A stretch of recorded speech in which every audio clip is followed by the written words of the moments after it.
लक्षात घ्या, तुम्ही जर हात वर केलात आणि तुम्हाला एखादा प्रश्न विचारावासा वाटला तर आमचे सगळे दादा आणि ताई मध्ये मध्ये आहेत की नाही तुमच्यावर खेळ खेळतायत, त्यांना तो प्रश्न विचारायला द्यायचा. खेळणार ना? खेळणार ना? अरे आवाजच नाही तुमचा नवी मुंबईचा. बापरे बापरे बापरे, सगळे जागे झाले वाटतं. मग आता प्रश्न उत्तराला सुरुवात करायची. लक्ष देऊन ऐकणार ना? Very good. आता सगळ्यांनी लक्ष देऊन ऐका. आपल्याला असं वाटतं ना खूप अभ्यास आहे आपल्याला. कोणाला वाटतं खूप अभ्यास आहे? हा अभ्यास कमी झाला पाहिजे की पटापट संपला पाहिजे? पटापट संपला पाहिजे. सुट्टी मोठी हवी की छोटी हवी? मोठी. आणि अभ्यासाबरोबर खेळ हवे? खेळ नको? समोर बसणाऱ्या मुलांना खेळ नको? मग काय उन्हाळक्या करायच्या? अभ्यासाबरोबर खेळ हवा आणि खेळाबरोबर कला पण हवी. हवी ना? आता आपण किती छान छान कार्यक्रम बघतो. तुम्हाला पण रंगमंचावर यावंसं वाटतं ना? मग पुढच्या वर्षी तुम्ही पण मला इथे रंगमंचावर दिसणार ना? हो ना? मग आता आपण सुरुवात करायची परिसंवादाला. इथे बसलेले सगळे मान्यवर हे खूप दिग्गज आहेत. तुमच्यासारख्या बाल कलाकारांसाठी, बालकांसाठी भरपूर काम करतात. पण ते काय करतात हे तुम्हाला सगळ्यांना माहिती आहे का? नाही ना? अर्धे हो म्हणतात, अर्धे नाही. मग ज्यांना माहीत नाही त्यांनी नीट कान देऊन ऐका. ऐकणार ना? नाही ऐकलं तर पुढचे गेम नाही खेळणार आम्ही, पुढचा कार्यक्रम करणार नाही. आता तुमच्या मनात जे प्रश्न आहेत ना ते प्रश्न आपण एक एक घेणार आहोत.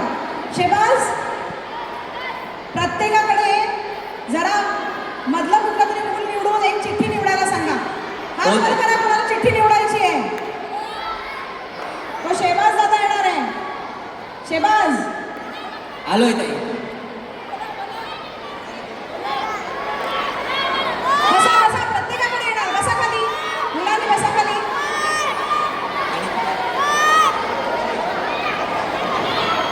बोला. वेगवेगळे क्लास कंटाळा आलाय.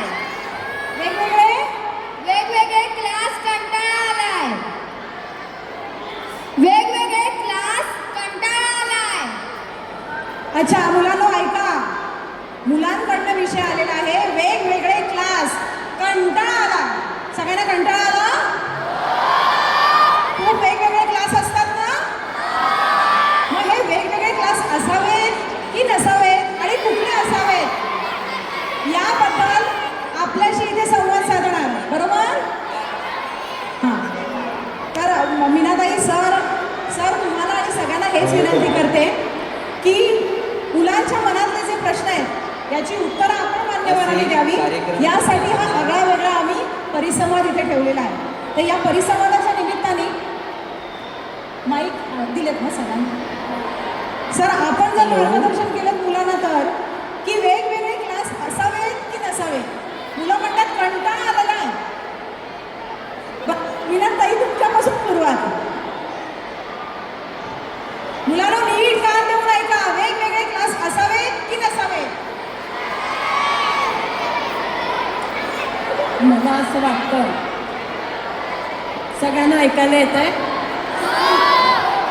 मला असं वाटतं वेगवेगळे तास असायलाच पाहिजे. त्याच्यामध्ये संगीत, नाटक, चित्रकला, नृत्य असेही विषय असायला पाहिजे. सतत अभ्यासाचा विषय नाही, मध्ये मध्ये असे मनोरंजनाचे विषयसुद्धा असायला पाहिजे.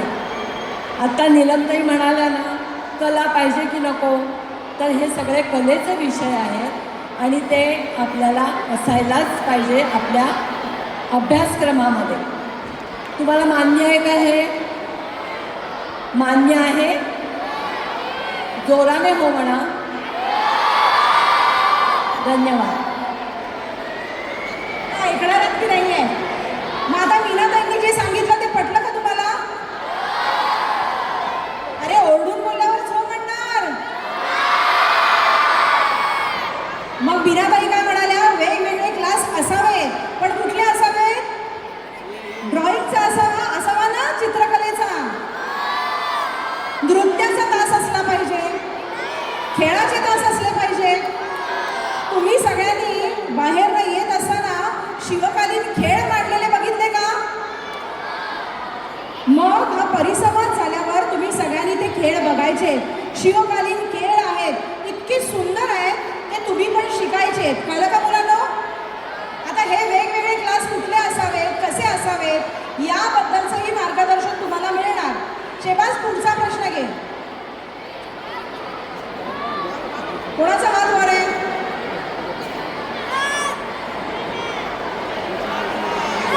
पुढच्या मुलांकडे पण ये.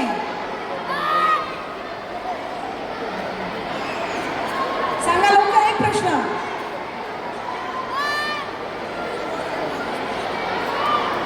आई बाबांनी मला इंग्रजी शाळेत टाकलं.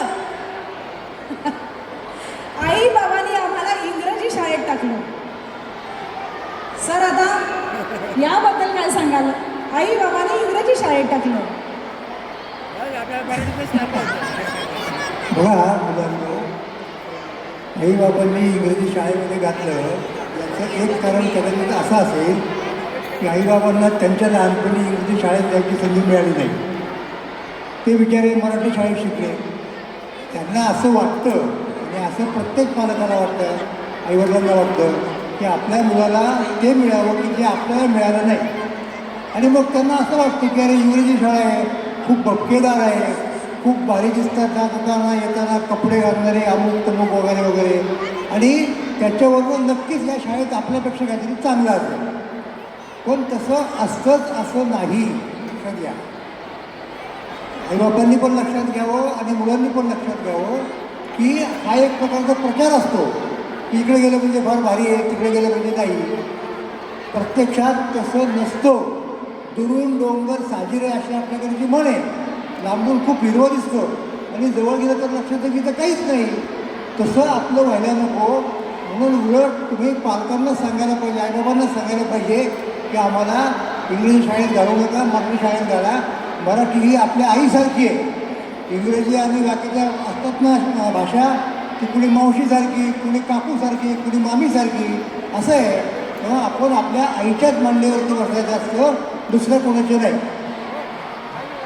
त्यामुळे इंग्रजी शाळेत जरी नाव घातलं तरी शिक्षण हे छानच असतं ना?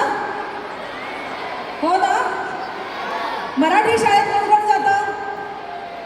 मराठी शाळेत जाणाऱ्यांनी हात वर करा.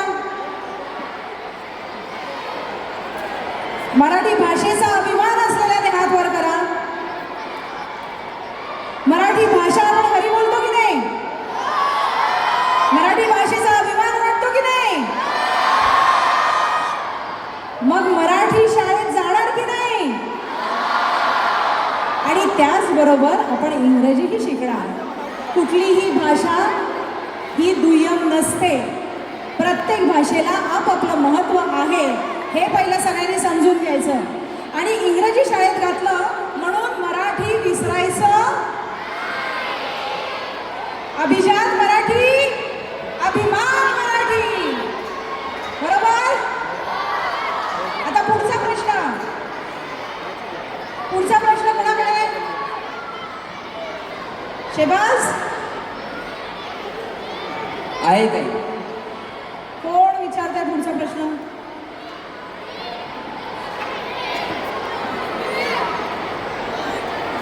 मला आजी आजोबांच्या गोष्टी ऐकायला मिळतील का? मला आजी आजोबांच्या गोष्टी ऐकायला मिळतील का? मला आजी आजोबांच्या गोष्टी ऐकायला आवडतात. पण आता हा पण जो क्वेश्चन मार्क दिलेला आहे, हे प्रश्नचिन्ह एवढं मोठं आहे की आत्ताच्या जनरेशनला आजी आजोबांबरोबर बोलायला आणि तेवढा वेळ घालायला वेळ मिळत नाही. मग आजी आजोबांबरोबर वेळ कसा घालवायचा आणि त्यांच्याशी एकरूप कसं व्हायचं आणि गप्पा गोष्टी करायच्या.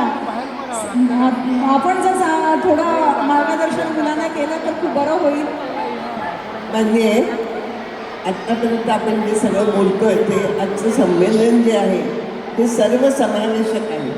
मराठी सर्वसमावेशक अशा तऱ्हेचं हे स्नेहसंमेलन आहे. सर्वसमावेशकामध्ये नॉर्मल मुलांबरोबर सर्वसाधारण निकोप मुलांबरोबर अपंग मुलंही समाजाचा एक मोठा भाग असतात आणि त्या अपंग मुलांकरता आपण काय करू शकतो, त्या अपंग मुलांना आपण कसं समजून घेऊ शकतो याचा आज आपण थोडासा इथे विचार करणार आहोत. तर मी तुम्हाला सांगेन की आत्ता जसं सांगितलं की आजी आजोबांबद्दल गोष्ट ऐकायला आवडते, अगदी खरं आहे ते. आजी पण तुम्हाला हेच सांगेल, आपल्या घरामध्ये जर देव बाप्पा असेल तर तो लंगडा बाळकृष्ण असतो. का बरं लंगडा असतो? मग आजी तुम्हाला गाणं म्हणून दाखवेल. देवाचा देव बाई ठकडा, नंदाचा कान्हा लंगडा. देवाचा देव बाई ठकडा, नंदाचा कान्हा लंगडा. का बरं हा लंगडा असतो?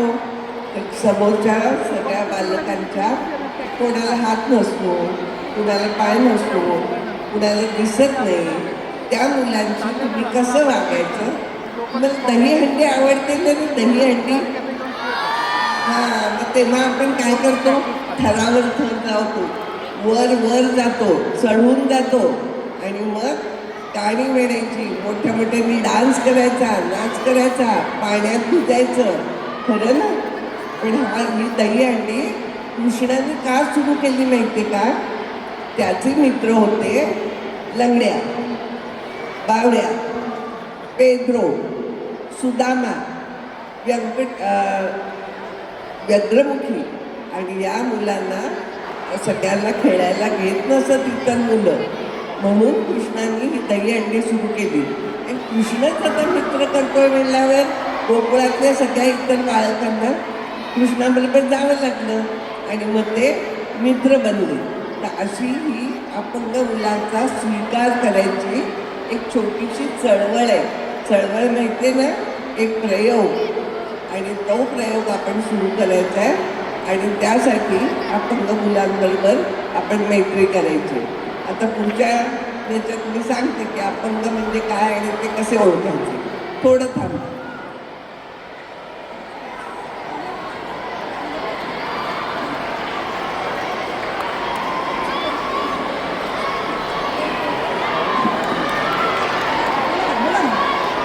मित्रांनो, ज्यांना आजी आजोबांच्या गोष्टी ऐकायच्या आहेत त्यांच्यासाठी यूट्यूबवर खूप गोष्टी आहेत. तुम्ही इतर काही बघण्यापेक्षा यूट्यूबवर प्रथम या संस्थेच्या काही गोष्टी आहेत, चिवकाऊच्या गोष्टी आहेत, आजी आजोबांच्या गोष्टी आहेत, त्या तुम्ही नक्की बघा, ऐका. पुस्तकं पुष्कळ हल्ली आलेली आहेत लहान मुलांची, ती पुस्तकं तुम्ही बघा. तुम्हाला आजी आजोबाच पाहिजे असं काही नाही, तुम्ही त्यांनी लिहिलेल्या कथा तुम्ही वाचू शकता आणि इतरांना पण सांगू शकता. लक्षात ठेवा की कुठल्याही गोष्टी वाचून आपला अडता कामा नये. तुम्हाला आता माहिती आहे की मोबाईलवर सुद्धा तुम्हाला या गोष्टी पाहायला मिळतात, तर तेवढ्या गोष्टी पाहाव्या असं मला वाटतं. धन्यवाद मीनाताई. तुम्हाला सगळ्यांना गोष्टी ऐकायला आवडतात ना? मग गप्पा गोष्टी बंद करून इथे मान्यवर जे सांगतात ना त्याच्याकडे लक्ष द्या. आता आपण पुढचा प्रश्न घ्यायचा. शेबाज, पुढचा प्रश्न. हात वर करतील त्यांनाच देणार. आता पुढच्या हात वर करायचं. ये.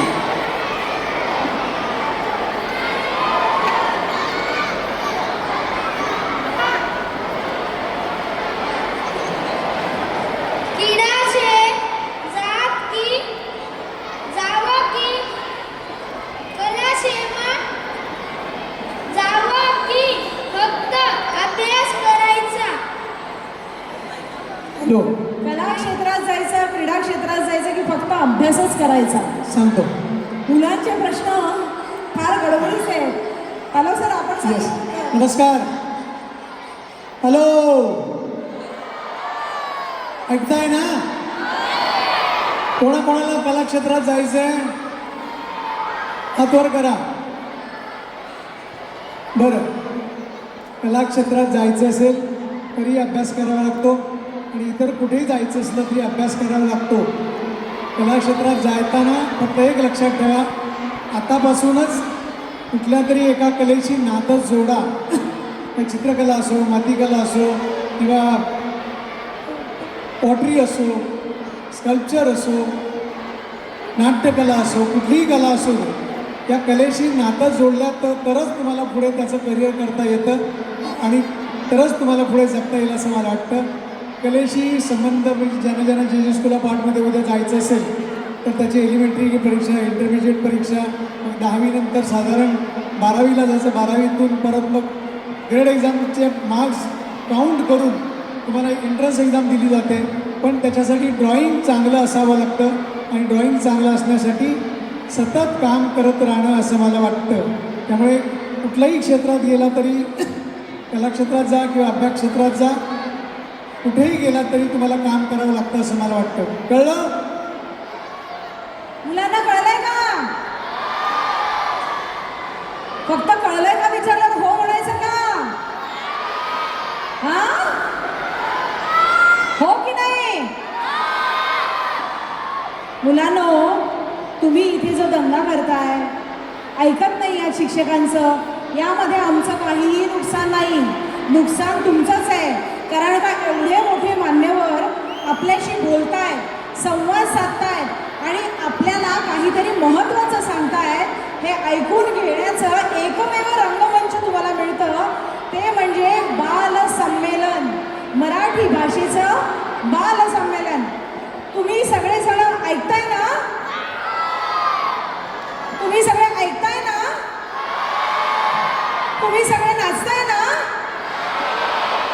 तुम्ही सगळे नाचताय?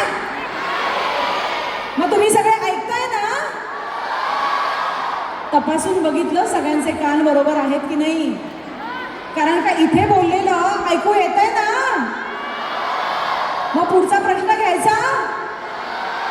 चला शेबाज, पुढचा काय प्रश्न. आहे? कोण तू? थांबा, तिची ती.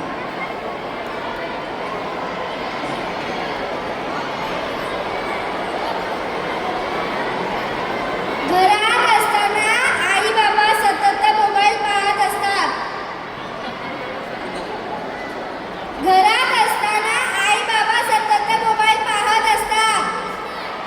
बरं, आता हा एवढा मोठा प्रश्न विचारलेला आहे या छोट्याशाहीनी की घरात असताना आई बाबा सतत मोबाईल पाहत असतात. आता हा प्रश्न छोट्यांसाठी की मोठ्यांसाठी? मोठ्यांसाठी की नाही? आई बाबा तुम्हाला ओरडतात ना, काय सारखं मोबाईल हातात? हो ना? मग मोबाईलचा टाइम हा आई बाबांसाठी देखील नेमकाच हवा ना? हो की नाही? मग आई बाबा सतत मोबाईल बघत असतात, त्यावरती आपण काय पर्याय काढायचा हे कोणाला विचारूया? शोभणे सर, आपण जर आम्हाला यात मार्गदर्शन केलं तर खरंच मुलांना खूप बरं वाटेल. हा फारच गंभीर प्रश्न आहे. मी सांगतो त्याचं उत्तर. आई बाबा जर फोन पाहत असतील मोबाईल, तर आजोबांना जाऊन तक्रार करायची. कळलं का मुलांना? आजोबांना जाऊन तक्रार करायची, बघा तुमचा मुलगा काय करतोय. ओके, सगळ्यात छान उत्तर सरांनी दिलेलं आहे की तुमची तक्रार जशी आई बाबांकडे जाते की नाही, तशी आई बाबांची तक्रार आजी आजोबांकडे करायची. म्हणजे आजी आजोबांबरोबर छान आपलं बोलणं, रुसवा फुगवा हा सगळा त्यांना सांगितला जातो आणि आपल्या आजी आजोबांबरोबरचं आपलं नातंही तेवढंच घट्ट होतं. आता खरं सांगायचं तर जेवढे मोठे जण इथे उपस्थित आहेत तेवढ्यांना एवढंच सांगेन की मुलांनी नकळत का होईना तुमचे कान धरलेले आहेत. तुम्हाला हे सांगितलेलं आहे की तुम्ही जे करता ते आम्ही करतो, तुम्ही जे दाखवता ते आम्ही बघतो आणि मग समाजामध्ये जर आम्ही तसेच वागलो तर आमचं काय चुकतं. त्यामुळे मुलांच्या बाजूने मी आहे. मुलांची टीम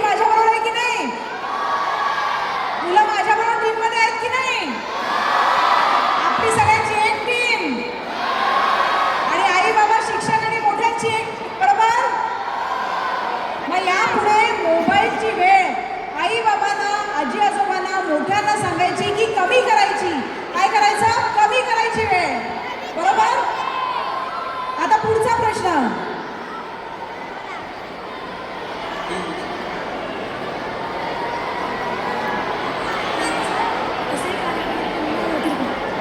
असे कार्यक्रम पुन्हा होतील का? आता हा प्रश्न जो विचारला, असे कार्यक्रम पुन्हा होतील का? तुम्ही जर शांतपणे सगळ्या प्रश्नांची उत्तरं दिली तर रोज कार्यक्रम आम्ही करायला तयार आहोत. बाल संमेलनं सतत करू आम्ही, पण तुमचं लक्ष नाही आहे. आता ह्याचं उत्तर मला असं वाटतं सर मुलांनीच द्यावं. असे कार्यक्रम तुम्हाला हवे आहेत का? कसे कार्यक्रम? दंगामस्ती करण्याचे? इथे रंगारंग कार्यक्रम चालू आहेत तसे? तुम्हाला माहिती आहे का आपल्या या मंचावर जसे कार्यक्रम चालू आहेत तसेच मागे उपमंचावरती देखील खूप कार्यक्रम चालू आहेत. त्याच्या बाजूला आपलं कलादालन आहे. त्या कलादालनामध्ये ड्रॉइंगची स्पर्धा चालू आहे, चित्रकला आहे, पेंटिंग आहे, मूर्तिकला चालू आहे, हस्तकला चालू आहे. तुम्ही जाऊन बघून आलात?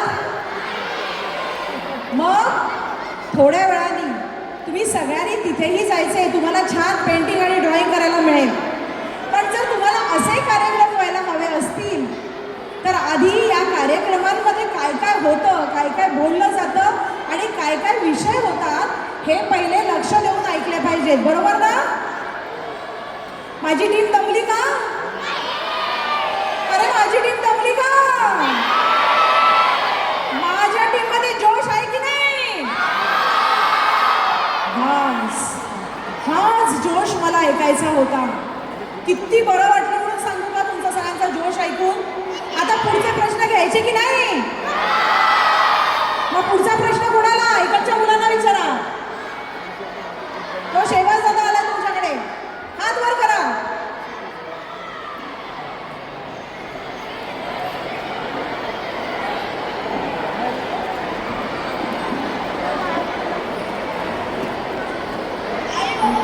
आई बाबा माझ्यासारखा चूक काढत असतात. आई बाबा माझी सारखी चूक काढत असतात. आता मुलांनी विचारलेले प्रश्न तेवढे कठीण आहे. प्रत्येक गोष्टीचं उत्तर द्यायचं. आई बाबा आलेत का बाळा तुझ्यासोबत? घरी गेल्यावर हा प्रश्न आई बाबांना पण विचारायचा. हा, आणि आता ह्या प्रश्नाचं उत्तर माझ्या मते मान्यवरांनी आपणच ठरवावं की कोण हे उत्तर देऊ शकेल. की आई बाबा सतत आमची चूक काढत असतात. हा प्रश्न आपल्यालाच टाकलेला आहे. पण त्यांना ते हवंय की आई बाबा आमची चूक काढतात, त्याच्यावर उत्तर काय द्यायचं. मीनाताई तुम्ही काय सांगाल मुलांना? एक मला असं वाटतं मुलांना प्लीज ऐका की तुमची चूक सतत आईवडील दाखवतात ते काही तुमचं शत्रू नाही आहे. बरोबर? तुमचे आईबाबाच आहेत ते. तुमची एखादी चूक झाली तर ते तुम्हाला सांगणारच. पण तुम्ही ते अशी मनाला लावून न घेता ती चूक पुन्हा होणार नाही याची काळजी घ्यायची. आईबाबांना समाधान देणं, बरं वाटणं, त्यांना आनंद देणं हे मुलांचं काम आहे. आणि म्हणून तुमची चूक सुधारणं हे तुमचं काम आहे. आई बाबा तुमची मुद्दाम चूक काढत नाहीत हे लक्षात घ्या. ते तुमचे शत्रू नाहीत. तेव्हा ते सांगतील ते जरूर ऐकावं असं मला वाटतं. मीनाताई धन्यवाद. मुलांना हे कितपत पटले आणि एक्सेप्ट केलं हे बघितलं पाहिजे. कारण का मुलं स्वतःच्या डोक्याने तो विचार करतात. आपण बोला. आई बाबा सारखी चूक काढतात, हो ना? हे पहा, तुम्ही आत्ता छोटी छोटी लहान मुलं आहात, पण उद्या मोठी होणार, भारताचे सक्षम नागरिक बनणार. तेव्हा तुम्ही सर्व गुणसंपन्न असावं, शहाणं असावं, सुजाण असावं असं आई बाबांना वाटतं. आणि म्हणून ते तुम्हाला आता तुमच्या चुका दाखवून देतात आणि कौतुकी आई बाबाच करतात की नाही? हो की नाही? आई बाबा कौतुक करतात की नाही? मग झालं तर मग जरी एखाद वेळेला रागवले तरी आपलेच आईबाबा असतात, आपल्या चांगल्याकरता जे चुका आपल्या दाखवतात हे लक्षात ठेवायचं. रुसून नसायचं नाही. ती चूक जी आईने दाखवली आहे ती दुरुस्त करण्याचा प्रयत्न करायचा. आणि मला खात्री आहे शाळी मुलं नेहमी असं वागतात, तर तुम्ही तसं कराल अशी आमची खात्री आहे. तर मगाशी मी तुम्हाला सांगत होते अपंग म्हणजे काय, तुम्ही हे समजून घेतलंच पाहिजे. जसं लहान वयामध्ये आई सांगते की भाताबरोबर पोळी खाल्लीच पाहिजे किंवा नुसती पोळी खायची नाही, थोडा भातही खाल्ला पाहिजे.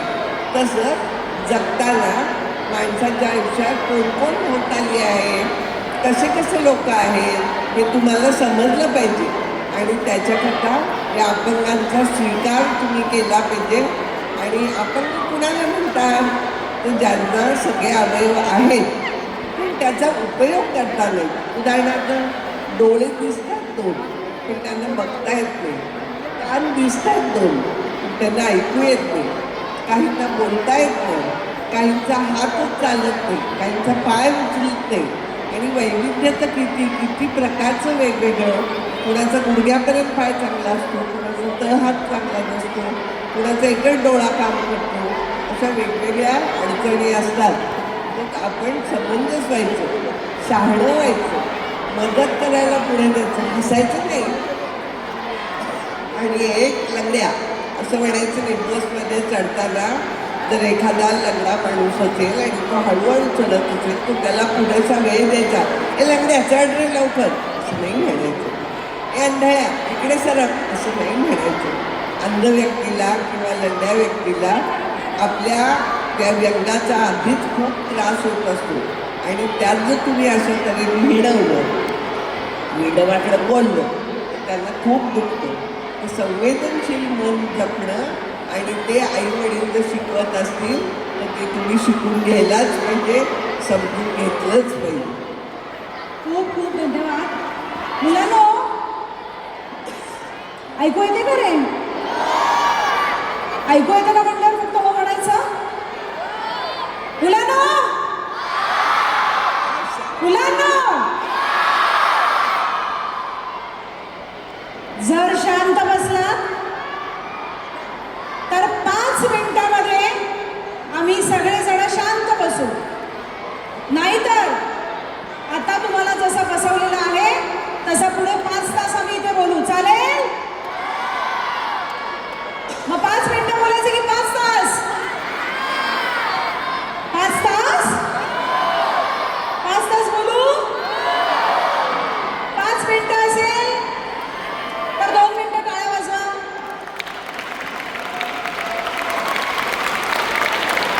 टाळ्या वाजतात का? बरं, आता एवढ्या कमी टाळ्या वाजवल्या तर मला असं वाटतं तुम्हाला सगळ्यांना 5 तास आम्ही बोलावं असं वाटतंय. 5 मिनिटं असेल तर टाळ्या वाजवा जोरात. हे मला टाळ्या ऐकू येत नाही तुमच्या. माझ्या टीम मधले कोण कोण आहेत? आहेत का? ज्यांनी हात वर केले त्यांनी सगळ्यांनी टाळ्या वाजवा एकदम जोरात. नवी मुंबईचा आवाज ऐकू आला पाहिजे, ऐरोलीचा आवाज ऐकू आला पाहिजे, वाशीचा आवाज ऐकू आला पाहिजे, टाळ्यांचा आवाज ऐकू आला पाहिजे जोरात. मुलांनो इथे हा जो परिसंवाद घडतोय हा तुम्ही विचारलेल्या प्रश्नांवर घडतोय. इथे जे मान्यवर तुमच्या बरोबर बोलतायत त्या मान्यवरांना तुमच्या बरोबरीने इथे रंगमंचावर येण्याचा प्रवास गाठण्यासाठी कित्येक वर्ष तप करावं लागलंय हे आधी समजून घ्या. आपणही यांच्यासारखं इथपर्यंत पोहोचावं हे ध्येय मनात ठेवा आणि पुढचं आयुष्य आपण कसं काढायचं हे ठरवा. आयुष्य असंही काढलं जातं आणि आयुष्याला अर्थ देऊनही काढलं जातं, हो की नाही? टाइमपास करतही होतं आणि मजा मस्ती करतही होतं की नाही? मग टाइमपास करणाऱ्यांनी हात वर करा. कोण? 1 2 तिकडचे 3 4. टाइमपास आणि मजा मस्ती करणाऱ्यांनी हात वर करा. सगळ्यांना मजा मस्ती करायची की नाही? आपलं बालपण जगायचं की नाही?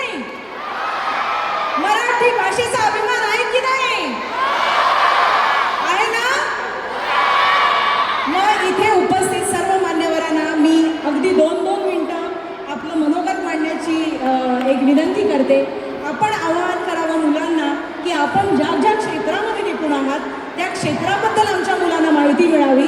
ही मुलं खूप अजाण आहेत, यांना हे लक्षात येत नाही की आपण समोर बसलेले मान्यवर कोण आहेत, पण हे कोण आहेत हे आपल्या स्वतःच्या मुखातनं एकदा जेव्हा ही मुलं ऐकतील तेव्हा 100% ज्या जोराने हो म्हणतायत त्या जोराने आयुष्यातही तुमच्यासारखं होण्याचा 100% प्रयत्न करतील. मीनाताई, तुमच्यापासून आपण सुरुवात करूया. मी मुलांना विनंती करते, आपण शांतपणे 2 शब्द मान्यवरांचे ऐकून घ्यायचे. बालमित्रांनो, आपला विषय आहे बालक पालक मानसिकता. इथे पालक किती आहेत मला माहीत नाही, पण मुलांना मी पालकांना नक्की सांगेन. मगाशी कोणीतरी विचारलं की आमचे आई बाबासारख्या चुका दाखवतात, तर पालकांना मी म्हणेन की आपल्या पाल्याची एखादी चूक झाली तर सगळ्यांच्या समोर त्यांना न सांगता त्याला अपमानित वाटतं असं न करता त्याला एकट्याला नंतर कधीतरी त्याची काय चूक झाली ती समजावून सांगावी. पालकांनी सुद्धा ही जबाबदारी स्वतःची ठेवली पाहिजे. सगळ्यांच्या समोर मुलांना कसंही तुम्ही बोलता, मुलांना ते अपमानित वाटतं, तेव्हा कृपया पालकांनी हे लक्षात घ्यावं. मी मुलांच्याबरोबर त्यांच्या सामाजिक समस्यांवर काम करते. त्यांच्यावर लैंगिक शोषण झालं, त्यांना बालमजुरी करावी लागली, तर या सगळ्या गोष्टींसाठी मी मुलांच्याबरोबर काम करते आणि समाजामध्ये सगळ्यांना, मोठ्या माणसांना, छोट्यांना, सगळ्यांना मी जागृत करते. उद्या या ठिकाणी मी तुम्हाला तेच एक नाटक दाखवणार आहे ज्याचं नाव आहे अभया. तुम्ही जरूर बघा, म्हणजे तुम्हाला कळेल की आम्ही कशा प्रकारचं काम करतो. धन्यवाद. धन्यवाद मीनाताई. सर, मी आपल्याला विनंती करते की आपण थोडंसं मुलांबरोबर आपलं मनोगत सांगा. मुलांनो, मुलांनी मला सांगितलं की तुम्ही काय करता नेमकं ज्याचा मुलांना उपयोग होईल मी सांगा. तर मी सांगतो की मी थोर पुरुषांची चरित्र लिहितो. मी लेखक आहे आणि कोणाकोणाची चरित्र लिहिली असतील मी श्रीकृष्णाचं चरित्र लिहिलं, मी लोकमान्य टिळकांचं चरित्र लिहिलं, मी शिवाजी महाराजांच्या चरित्रामधला सगळ्यात महत्त्वाचा जो प्रसंग आहे राज्याभिषेक त्याच्यावरती लिहिलं. नंतर मी महात्मा ज्योतिराव फुले यांचं चरित्र लिहिलं, मी ज्ञानेश्वरांचं चरित्र लिहिलं, मी लोकमान्य टिळकांची 2 चरित्र लिहिली. ही कशासाठी लिहिली की लोकांच्यापर्यंत ती चरित्र जावी आणि त्यांना त्यांच्यापासून काहीतरी आदर्श घेता यावा, शिकता यावं. आणि ही जर चरित्र तुम्ही अगदी लहानपणी जर वाचली गेलं आहे तर मला असं वाटतं की तुम्हाला नक्कीच काहीतरी तुमचे आदर्श सापडतील आणि तुम्ही उत्तम नागरिक होऊ शकाल. धन्यवाद. धन्यवाद सर. सर, हॅलो सर, मी आपल्याला विनंती करते आपण आपलं मनोगत मुलांना सांगावं. नमस्कार, मी अच्युत रामचंद्र पालव. शाळेत असताना फळ्यावर सुलेखन करायचो, रोज सुविचार लिहायचो आणि हा सुविचार लिहिता लिहिता गेल्या वर्षी भारत सरकारने मला पद्मश्री पुरस्कार प्रदान केलेला आहे.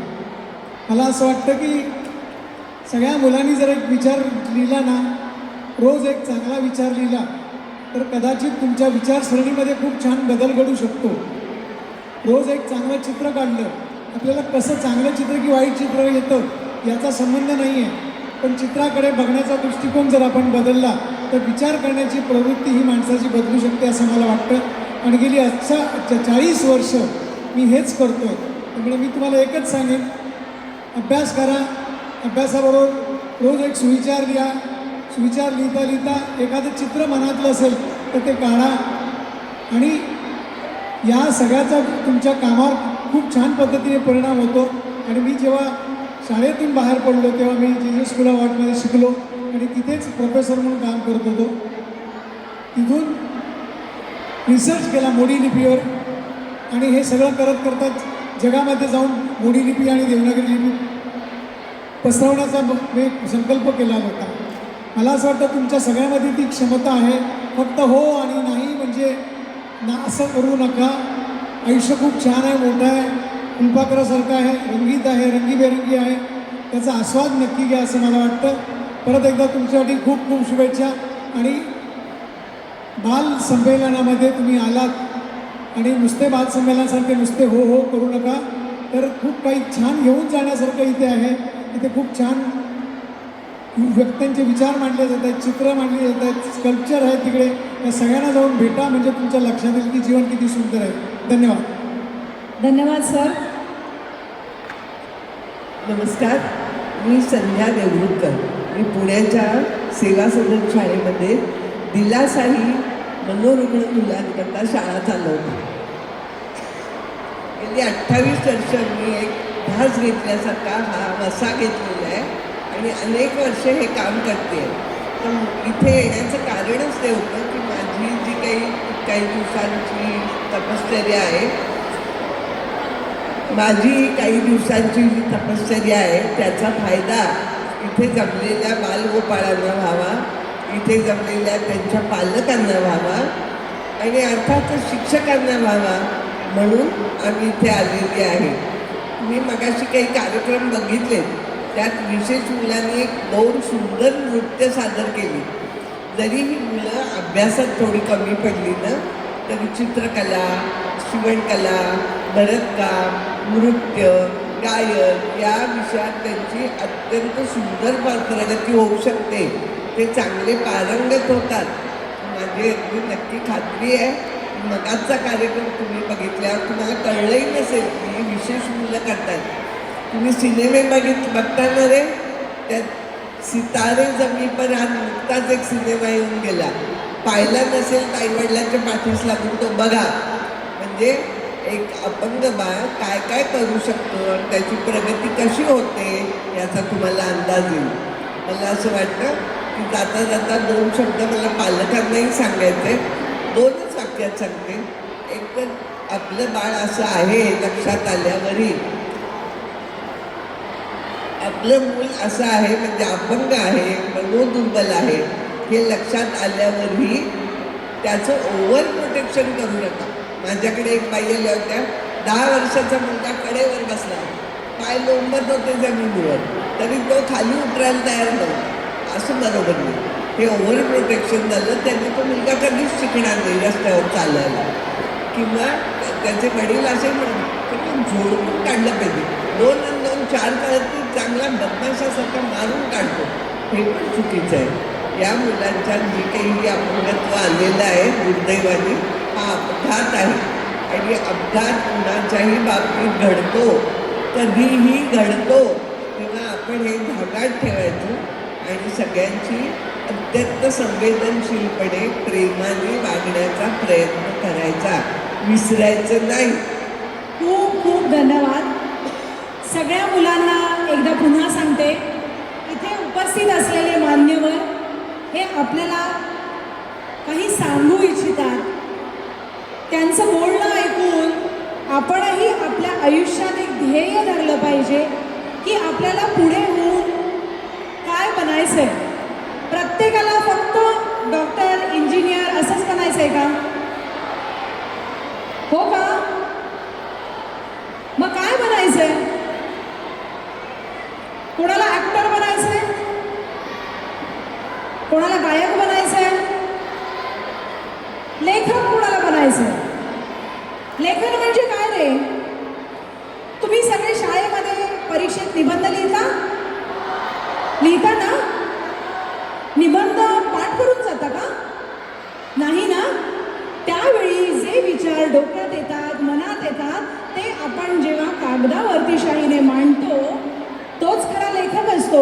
म्हणजे आपल्यामध्ये प्रत्येकामध्ये एक लेखक आहे की नाही? आहे ना. सरांनी मगाशी काय सांगितलं की त्याने अमाप लेखन केलेलं आहे. हे लेखन आपणही तिथपर्यंत पोचू शकतो का? आपणही करू शकतो का? याचा मनात नीट विचार करायचा आणि आपण का करू शकत नाही याचाही विचार करायचा. मीनाताईंनी जसं सांगितलं तसं मीनाताई सोशल सर्व्हिसमध्ये भरपूर काम करतात. आपल्यामध्ये होणारे छोटे छोटे विषय घेऊन लहान मुलांबरोबर मोठ्यांबरोबर छान छान नाटिका सादर करतात आणि त्यातनं तुम्हा मुलांना मोठ्यांना संदेश देतात. हे काम गेली कित्येक वर्ष त्या करतायत. अगदी मी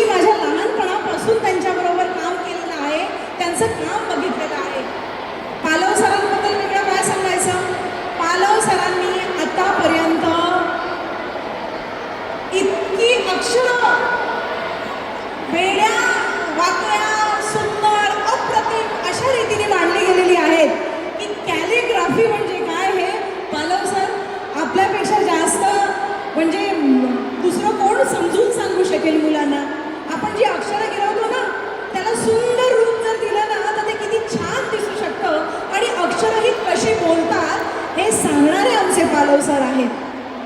पालव सरांच्या हातामधली जादू तुम्ही बघणार असाल तर पालव सरांना नक्की जाऊन आपण भेटायचं आहे. त्याचबरोबर देवरुखकर मॅडम, मी काय सांगू तुमच्याबद्दल नवीन की दिव्यांगांबद्दल काम करणं, दिव्यांगांबद्दल आस्था असणं आणि आमच्या सगळ्या स्पेशल मुलांसाठी काम करणं ही खूप मोलाची गोष्ट आहे, खूप महत्त्वाची गोष्ट आहे. मुलांनो जागी जाणं मुलांनो म्हटलं की आमची मुलं सगळी जागी होतात, हो की नाही मुलांनो? मुलांनो म्हटलं की तुम्हाला जाग येते की नाही? हो. मी आता तुम्हाला जे सांगते ते नीट ऐका. देवरुखकर मॅडम काय करतात, लहान मुलं तुमच्यासारखी जी आहेत, जी दिव्यांग आहेत, दिव्यांग म्हणजे स्पेशल चिल्ड्रन आपण ज्यांना म्हणतो, या सगळ्या मुलांसाठी त्या कित्येक वर्ष काम करतात. त्या काय म्हणतात, ती मुलं आपल्यापेक्षा, तुमच्या सगळ्यांपेक्षा कमी नाही. देवबाप्पांनी जर एक अंग कमी दिलं असेल तर दुसरी बाजू त्यांची खूप खंबीर आणि कणखर बनवलेली आहे. त्या मुलांचा आदर्श घ्या, त्या मुलांना आपले मित्र बनवा आणि त्यांच्या बरोबरीने आपण काम करा. चौघांनी आपण दिलेलं मार्गदर्शन, आमच्या मुलासाठी दिलेला वेळ हा खूप अमूल्य आहे. आपण इथे येऊन आपल्या उपस्थितीमध्ये या मुलांना मार्गदर्शन केलं त्याबद्दल मी आपल्या सगळ्यांचे मनापासून धन्यवाद म्हणते. आणि पुढची सूत्र मी निबंध कानेटकरांच्या हातात देते. धन्यवाद नीलमताई, धन्यवाद. इतका छान कार्यक्रम तुम्ही आयोजित केला, एवढ्या मुलांना यामध्ये सामावून घेतलं त्याबद्दल खरंच धन्यवाद. धन्यवाद ताई.